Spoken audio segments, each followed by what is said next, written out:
بسم اللہ الرحمن الرحیم۔ السلام علیکم دوستو، دنیا بھر کی خبروں میں آج آپ سنیں گے، لیکن اس سے پہلے اگر ہو سکے تو لائک اور سبسکرائب کا بٹن ضرور دبا لیں۔ شکریہ۔ صدر پیوٹن نے کہا ہے کہ امریکہ یوکرین معدنی معاہدے سے ہمارا کوئی لینا دینا نہیں ہے۔ یوکرین سے متعلق مذاکرات میں یورپی یونین کی شرکت میں کوئی حرج نہیں ہے۔ ان کا یہ بھی کہنا تھا کہ معدنی وسائل پر تعاون سے متعلق امریکہ کے ساتھ کام کرنے کو تیار ہیں۔ صدر پیوٹن کا کہنا تھا کہ صدر ٹرمپ کا موقف روس کے مفاد میں نہیں بلکہ یوکرین کے مفاد میں ہے۔ اس کے علاوہ روسی صدر نے دفاعی اخراجات نصف کرنے کی ٹرمپ کی تجویز کی حمایت کرتے ہوئے کہا کہ روس اور امریکہ کا دفاعی اخراجات میں 50% کٹوتی کرنا اچھا خیال ہے۔ چائنا چاہے تو وہ بھی اس میں شامل ہو سکتا ہے۔ اسرائیل نے ایک بار پھر رمضان کے بابرکت مہینے میں فلسطینیوں کے مسجد اقصی میں داخلے اور عبادات پر نئی پابندیاں لگانے کا فیصلہ کیا ہے۔ رمضان المبارک کے دوران 13 سال سے 50 سال تک کی عمر والے فلسطینیوں کے داخلے پر مکمل پابندی ہوگی۔ اس کے علاوہ 13 سے 50 سال عمر تک کی فلسطینی خواتین کو بھی عبادات کے لیے مسجد اقصی میں داخل ہونے کی اجازت نہیں دی جائے گی۔ نماز جمعہ کی ادائیگی کے لیے بھی صرف 10,000 افراد کو اجازت دی جائے گی۔ صہیونی ریاست نے فیصلہ کیا ہے کہ صرف 55 سال سے بڑے مرد اور 50 سال سے بڑی خواتین اور 12 سال یا اس سے چھوٹے بچوں کو مسجد اقصی میں داخلے کی اجازت ہوگی۔ صہیونی ریاست نے یہ بھی فیصلہ کیا ہے کہ حال ہی میں غزہ جنگ بندی معاہدے کے تحت اسرائیلی جیلوں سے رہا ہونے والے فلسطینی قیدیوں کو بھی مسجد اقصی میں داخل ہونے کی اجازت نہیں دی جائے گی، بلکہ مسجد اقصی میں داخل ہونے کے خواہش مندوں کو پہلے اجازت نامے کے لیے ایک درخواست بھی دینا ہوگی۔ امریکی صدر ٹرمپ کی جانب سے کی جانے والی سرکاری بجٹ کٹوتیوں کے باعث دوستو CIA کے حساس رازوں کے افشا ہونے کا خطرہ پیدا ہو گیا ہے۔ فروری کے آغاز میں وائٹ ہاؤس کو ایک ای میل بھیجی گئی تھی جس میں ممکنہ برطرفیوں کے لیے کچھ افسران کے نام دیے گئے تھے۔ CIA اب اس خدشے کا جائزہ لے رہی ہے کہ کہیں یہ ای میل انڈر کام کرنے والے ایجنٹس کی شناخت کے افشا ہونے کا سبب تو نہیں بنی۔ CIA کی اعلیٰ قیادت اس بات پر غور کر رہی ہے کہ اگر بڑے پیمانے پر برطرفیاں ہوئی تو یہ سابق ملازمین کے ایک ناراض گروپ کو جنم دے سکتی ہیں، جو کہ حساس معلومات غیر ملکی ایجنسیوں یا ہیکرز کو فروخت کرنے پر آمادہ ہو سکتے ہیں۔ ماہرین کا تو یہ تک کہنا ہے کہ چائنا اور روس جیسی غیر ملکی خفیہ ایجنسیاں خالی مالی مشکلات کا شکار ناراض CIA ملازمین کو بھرتی کر سکتی ہیں، جو کہ امریکی سیکیورٹی کے لیے ایک بڑا خطرہ ثابت ہو سکتا ہے۔ ہیکرز نے crypto currency exchange Bybit پر حملہ کرتے ہوئے $1.5 ارب کی خطیر رقم چرا لی، جسے تاریخ کی دوستو سب سے بڑی ڈیجیٹل چوری قرار دیا جا رہا ہے۔ ہیکرز نے بائی بٹ کے ایتھیریم کا کنٹرول حاصل کر کے تمام کرپٹو کرنسی کو ایک گمنام پتے پر منتقل کر دیا۔ اس حملے کے بعد بائی بٹ کے CEO نے یقین دہانی کروائی ہے کہ اگر کمپنی چوری شدہ کرپٹو واپس حاصل نہ کر سکی تو تب بھی صارفین کی رقم محفوظ رہے گی اور انہیں مکمل ادائیگی کی جائے گی۔ ان کا کہنا تھا کہ کمپنی کے پاس $20 ارب کے ذخائر موجود ہیں، جس سے تمام صارفین کے فنڈز ادا کیے جا سکتے ہیں۔ بائی بٹ نے سائبر سیکیورٹی ماہرین سے مدد کی اپیل کی ہے اور اعلان کیا ہے کہ ریکور ہونے والی رقم میں سے 10% بطور انعام دیا جائے گا، جبکہ اگر کوئی پورے فنڈز واپس لانے میں کامیاب ہو جاتا ہے تو اسے $14 کروڑ انعام کے طور پر دیے جائیں گے۔ یاد رہے دوستو کہ بائی بٹ دنیا کا دوسرا سب سے بڑا کرپٹو کرنسی ایکسچینج ہے، جس کے 6 کروڑ سے زائد صارفین ہیں۔ واقعہ کے بعد کمپنی کو 3.5 لاکھ سے زائد صارفین کی جانب سے فنڈز نکالنے کی درخواستیں موصول ہو چکی ہیں، جس کی وجہ سے ٹرانزیکشن میں تاخیر ہو رہی ہے۔ متحدہ عرب امارات نے ویزا تجدید اور دیگر اقامتی خدمات کو مزید تیز اور آسان بنانے کے لیے آرٹیفیشل انٹیلیجنس یعنی AI سسٹم سلامہ متعارف کروا دیا۔ دبئی نے اعلان کیا ہے کہ یہ جدید پلیٹ فارم صارفین کو چند سیکنڈ میں ویزا کی تجدید، ادائیگی اور دیگر اقامتی امور مکمل کرنے کی سہولت فراہم کرے گا۔ لیفٹیننٹ جنرل محمد احمد المری کا کہنا ہے کہ ڈیجیٹل ٹرانسفارمیشن کا مقصد صرف خدمات فراہم کرنا نہیں بلکہ حکومتی کارکردگی کو بہتر بنانا اور صارفین کو آسانی فراہم کرنا ہے۔ یہ سسٹم 40 سے زائد زبانوں کو سپورٹ کرتا ہے اور مستقبل میں مزید زبانیں شامل کی جائیں گی۔ لاگ ان کرنے کے بعد سسٹم خود کار طریقے سے صارف کی تفصیلات شناخت کرتا ہے، دستاویزات دکھاتا ہے اور فوری تجدید کی سہولت فراہم کر دیتا ہے۔ سعودی عرب میں شدید سردی کی نئی لہر داخل ہو گئی، جس کے باعث شمالی اور وسطی علاقوں میں درجہ حرارت نقطۂ انجماد سے نیچے گرنے کا امکان ہے۔ ماہرین موسمیات نے اس سردی کی لہر کو برد العجوز یعنی بوڑھی عورت کی سردی قرار دیا ہے، جو عام طور پر بہار سے قبل آتی ہے۔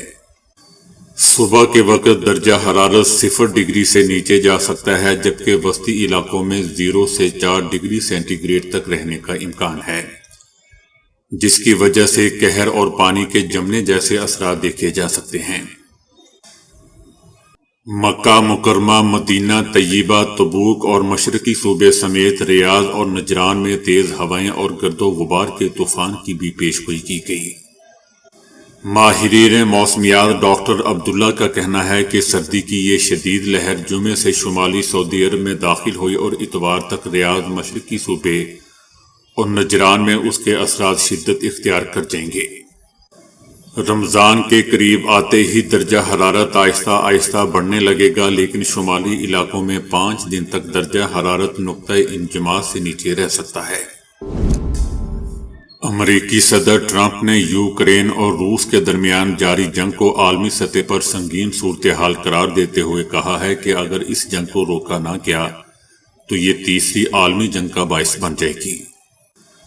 صدر ٹرمپ نے یہ بات اپنے فرانسیسی ہم منصب میکرون کے ساتھ مشترکہ پریس کانفرنس کے دوران کہی۔ صدر ٹرمپ نے اس بات پر بھی زور دیا کہ یوکرین میں یورپی افواج کی موجودگی جنگ کے خاتمے کی ایک ضمانت کے طور پر دیکھنی چاہیے اور دونوں ممالک کی جانب سے جنگ کو روکنے میں خاطر خواہ پیش رفت ہوئی ہے۔ صدر ٹرمپ کا یہ بھی کہنا تھا کہ امریکہ اور فرانس دونوں اس جنگ کو ختم کرنے کے لیے سنجیدہ کوششیں کر رہے ہیں اور اس مقصد کے حصول میں ایک طویل سفر طے کیا جا چکا ہے، جبکہ فرانسیسی صدر میکرون کا کہنا تھا کہ یورپ اس بات کے لیے تیار ہے کہ وہ ایک قابل اعتماد پارٹنر بنے اور اس بات کو یقینی بنائے کہ یوکرین میں امن قائم ہوگا۔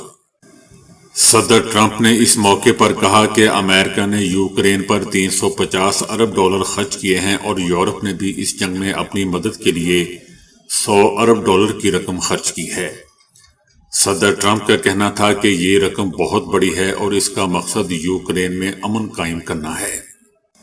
صدر ٹرمپ نے اس بات پر بھی افسوس کا اظہار کیا کہ یہ جنگ کبھی نہ ہوتی اگر وہ صدر ہوتے، اور کہا کہ وہ اس جنگ کو انسانیت کی بنیاد پر حل کرنے کی کوشش کر رہے ہیں۔ صدر ٹرمپ کا کہنا تھا کہ ایک وقت آئے گا اگر اس کو روکا نہ گیا تو یہ جنگ صرف یوکرین اور روس تک محدود نہیں رہے گی، اس کا اثر پورے یورپ اور دنیا پر پڑے گا۔ صدر ٹرمپ کا کہنا تھا کہ روسی صدر پوٹن نے یوکرین میں امن دستوں کی موجودگی کو تسلیم کر لیا ہے اور اس بات کے امکانات ہیں کہ روسی صدر یورپی امن دستوں کو بھی قبول کریں گے۔ امریکہ کی اقوام متحدہ کی جنرل اسمبلی میں یوکرین جنگ بندی کی پیش کی گئی قرارداد کو کثرت رائے سے مسترد کر دیا گیا، جبکہ اس کے برعکس جنرل اسمبلی نے یوکرین کی حمایت میں یورپی ممالک کی قرارداد منظور کر لی، جس میں روس سے فوری طور پر یوکرین سے فوجیں واپس بلانے کا مطالبہ کیا گیا۔ یوکرین کی قرارداد کے حق میں 93 جبکہ مخالفت میں صرف 18 ووٹ پڑے۔ 65 ممالک نے رائے شماری میں حصہ ہی نہیں لیا۔ یورپی قرارداد کی یہ کامیابی گزشتہ ووٹنگ سے کم تھی جب 140 سے زائد ممالک نے روس کی جارحیت کی مذمت کی تھی۔ امریکہ نے یوکرین پر دباؤ ڈالا تھا کہ وہ اپنی قرارداد واپس لے، تاہم یوکرین نے ایسا نہیں کیا۔ یورپی یونین کی جانب سے پیش کی گئی 3 ترامیم کو منظور کیا گیا، جس کے بعد یہ ترمیم شدہ قرارداد منظور کر لی گئی۔ پاکستان نے دونوں قراردادوں پر ووٹ دینے سے اجتناب کرتے ہوئے ووٹنگ میں حصہ ہی نہیں لیا۔ عمران خان نے قومی کرکٹ ٹیم کی ناقص کارکردگی پر شدید غصے کا اظہار کرتے ہوئے کہا ہے کہ جب عہدوں پر سفارشی لوگوں کو بٹھایا جائے گا تو کرکٹ تو تباہ ہوگی۔ عمران خان کا کہنا تھا کہ chairman P C B Mohsin Naqvi کو جس عہدے پر بھی بٹھایا گیا اس نے تو بیڑا گرک ہی کیا، ستیہ ناش کیا۔ دوستو، عمران خان کو کل سب سے زیادہ غصہ کرکٹ پر تھا۔ عمران خان نے چیمپئن ٹرافی میں پاکستان کا بھارت کے خلاف میچ پی ٹی وی پر دیکھا۔ میچ ہارنے کی وجہ سے عمران خان نے سارا غصہ آج محسن نقوی پر اتارا۔ میچ ہارنے پر دوستو عمران خان کو بڑا دکھ تھا۔ عمران خان نے کہا کہ جب سفارشی لوگوں کو عہدوں پر بٹھایا جائے گا تو کرکٹ تو تباہ ہوگی۔ محسن نقوی کو پہلے چیف منسٹر لگایا گیا، اس نے ظلم کیا۔ عمران خان کا مزید کہنا تھا کہ محسن نقوی کو وزیر داخلہ لگایا گیا، اس نے ظلم کیا۔ محسن نقوی کو جس عہدے پر لگایا گیا اس نے بیڑا گرک کیا۔ پاکستان میں اتنے عہدے کسی شخص کے پاس نہیں جتنے محسن نقوی کے پاس ہیں۔ عمران خان کا کہنا تھا کہ اتنی بری کارکردگی پر عزت دار آدمی مستعفی ہو جاتا ہے، لیکن محسن نقوی مستعفی نہیں ہوگا۔ محسن نقوی سے پوچھا جائے کہ اس کو کرکٹ کا کیا تجربہ ہے۔ عمران خان کا کہنا تھا کہ میرے متعلق صرف پارٹی کے عہدیدار ہی بات کریں۔ غلط فہمیاں پیدا کرنے کے لیے خبر نکالی گئی کہ عمران خان بے ہوش ہو کر گر پڑے۔ عمران خان اس بات پر ہنستے رہے کہ ان کی صحت تو بالکل ٹھیک ہے۔ عمران خان نے اپنی پارٹی کو چیف جسٹس آف پاکستان یحییٰ آفریدی کو خط لکھنے کی ہدایت کرتی ہے۔ یہ بات سلمان اکرم راجہ نے اڈیالہ جیل کے باہر میڈیا سے گفتگو میں بتائی۔ ان کا کہنا تھا کہ عمران خان نے کہا کہ جیل کا نظام ان قوتوں کے تابع ہیں جن کا جیل کے نظام سے تعلق نہیں۔ ان کی اہلیہ سے ملاقات نہیں کرائی جا رہی۔ 6 ماہ میں بچوں سے چوتھی بات کروائی گئی۔ سلمان اکرم راجہ کا کہنا تھا کہ جو فارغ کر دیے گئے انہیں ٹھوس وجوہات پر فارغ کیا گیا۔ ان کا یہ بھی کہنا تھا کہ ہم کوئی گروہ یا جھتا نہیں ہے جس نے اداروں سے دور ہو کر جدوجہد کرنی ہے۔ ہم نیا پاکستان بھی بنائیں گے۔ سلمان اکرم راجہ کا کہنا تھا کہ شیر افضل پارٹی سے باہر ہو چکے ہیں، وہ 2 ٹوک فیصلہ ہے، تبدیل نہیں ہوگا۔ جس کسی نے بد کلامی کی، جس نے زدہ کوب کیا، وہ پارٹی کا حصہ نہیں ہے۔ مسلسل غیر حاضریاں اور ڈیوٹی سے انکار پر لاہور کی تاریخ میں دوستو پہلی بار 100 سے زائد پولیس اہلکاروں کو ایک ساتھ نوکری سے برطرف کر دیا گیا۔ اینٹی رائٹ فورس کے اہلکاروں کو ڈیوٹی سے انکار پر ڈی آئی جی آپریشنز کے حکم پر برطرف کیا گیا۔ برطرف کیے جانے والے اہلکار ڈیوٹیوں سے مسلسل غیر حاضر رہے، جبکہ متعدد اہلکاروں نے ڈیوٹی پر آنے سے انکار کیا۔ کچھ اہلکار ڈیوٹی پر نہ آنے کے بہانے بھی بناتے رہے۔ 11 فروری کو جب لیبیا کے ساحل کے قریب دوستوں کشتی الٹنے کا ایک واقعہ پیش آیا تو یہ گزشتہ چند مہینوں کے دوران پیش آنے والا اس نوعیت کا پہلا واقعہ نہیں تھا جس میں پاکستانیوں کی اموات ہوئی ہو۔ اس کشتی میں 63 پاکستانی سوار تھے، جن میں سے 37 افراد کو ریسکیو کر لیا گیا، جبکہ 16 افراد کی اموات کی تصدیق ہوئی تھی۔ اسی طرح جنوری 2025 میں پیش آئے ایک اور ایسے ہی واقعے میں یورپ پہنچنے کے خواہشمند افراد کی کشتی مراکش کے ساحل پر حادثے کا شکار ہوئی تھی، جس میں 13 پاکستانی شہریوں کی موت واقع ہو گئی تھی۔ اسی طرح گزشتہ سال کے اواخر میں یونان کے ساحل پر پیش آنے والے ایک اور حادثے میں تقریباً 40 پاکستانی مارے گئے تھے۔ گزشتہ ایک سال کے دوران غیر قانونی تارکین وطن کی کشتیاں الٹنے کے واقعات میں تیزی سے اضافہ دیکھنے میں آیا ہے، اور اہم سوال یہ ہے کہ یہ واقعات خاص طور پر موسم سرما میں ہی کیوں تسلسل سے رونما ہو رہے ہیں۔ اسپین کی حکومت کا کہنا ہے کہ سن 2024 میں سمندری راستوں سے اسپین پہنچنے کی کوشش میں 28 ممالک سے تعلق رکھنے والے کم از کم 10,457 افراد مارے گئے تھے۔ پاکستان سمیت کئی ممالک سے نوجوان ایجنٹس کو لاکھوں روپے دے کر غیر قانونی طریقے سے یورپ جانے کے لیے جن خطرناک راستوں کا انتخاب کرتے ہیں ان میں لیبیا کو مرکزی حیثیت حاصل ہے۔ لیبیا کے علاوہ سعودی عربیہ، مصر اور ترکی کے نام بھی شامل ہیں۔ جبکہ دوستو، لیبیا ان تارکین وطن کے لیے ایک اہم منزل ہے جو بحر روم کے مرکزی روٹ کا استعمال کرتے ہوئے مشرقی یورپ میں اٹلی یا یونان کے ساحلوں تک غیر قانونی طور پر پہنچنے کی کوشش کرتے ہیں۔ اس روٹ میں تیونس، مصر اور الجزائر سمیت دیگر آپشنز بھی موجود ہیں، لیکن عدم استحکام کا شکار لیبیا کئی پناہ گزینوں کو لے جانے والے ایجنٹوں کے لیے زیادہ پرکشش ہے۔ گزشتہ دہائی کے دوران یورپی یونین کی سختیوں کے باعث مغربی روٹ کے استعمال میں بتدریج کمی واقع ہوئی ہے، جبکہ لیبیا سے گزرنے والے مرکزی روٹ پر ٹریفک ڈرامائی طور پر بڑھی ہے۔ یورپی border and coast guard agency Frontex کے مطابق سن 2024 کے دوران اگرچہ تیونس اور لیبیا سے پناہ گزینوں کی روانگی میں کمی آئی ہے، تاہم سینٹرل روٹ سے تقریباً 67,000 کراسنگ ہوئی، جو اسے غیر قانونی تارکین وطن کے گزرنے کا دوسرا سب سے زیادہ فعال راستہ بناتی ہے۔ فرنٹیکس کا کہنا ہے کہ سمندر میں غیر قانونی کراسنگ ہمیشہ ہی خطرناک ہوتی ہیں، لیکن موسم سرما میں یہ اور بھی خطرناک ہو جاتی ہیں۔ موسم سرما میں سمندر کی ہوا، سخت موسمی حالات اور اکثر 2-3 منزلہ عمارتوں جتنی بلند لہریں اس سفر کو مزید خطرناک بنا دیتی ہیں۔ ایسے پرخطر سفر اور شدید موسمی حالات کے برعکس استعمال ہونے والی کشتیاں قابل بھروسہ نہیں ہوتی۔ ان میں گنجائش سے زیادہ افراد سوار ہوتے ہیں اور وہاں کھانا، پانی اور ایندھن جیسی بنیادی ضروریات بھی نہیں ہوتی۔